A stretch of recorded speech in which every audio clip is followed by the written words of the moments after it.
Meme பேஷ் மு, ஹ ஜபர் ஹ முஹ, மீம் ஜபர் ம முஹம்ம, தால் தோ பேஷ் துர், தால் ரா பேஷ் துர், முஹம்மதுர், ரா ஜபர் ர, சீன் வாவ் பேஷ் சு, ரசூ, லாம் பேஷ் லுல், லாம் பேஷ் லுல், லாம் கடா ஜபர் லா ஹஜஹி, முஹம்மதுர் ரசூலுல்லாஹி.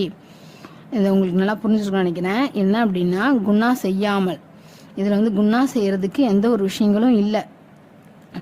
அங்கே தன்வீன் இருக்குது, அதேமாரி நூனே தன்வீன்லாம் அந்த இன்னும் வருதுங்களா, அதனால் நூனே சாக்கின் சட்டமும் இதில் பொருந்தும். அந்த மாதிரி இருந்துச்சுன்னா அந்த ரா வந்தாலும் லாம் வந்தாலும் என்ன செய்யணும், குன்னா செய்யாமல் ஓதணும். நல்லா அழுத்தம் கொடுத்து தெளிவாக ஓதணும். அதுவே குன்னா செய்யறதுனா என்ன, மூக்கில் மறைத்து ஓதறதுக்கு பேர் தான் குன்னா. அது வந்து மிருதுவாக ஓதுறதுக்கு பேர் தான். ஓகேவா? அதனால தான் வந்து நம்ம இப்போ அதை ஓதும் போதே எப்படி இருக்கு, முஹம்மதுர் ரசூலுல்லாஹி, அதை வந்து தெளிவான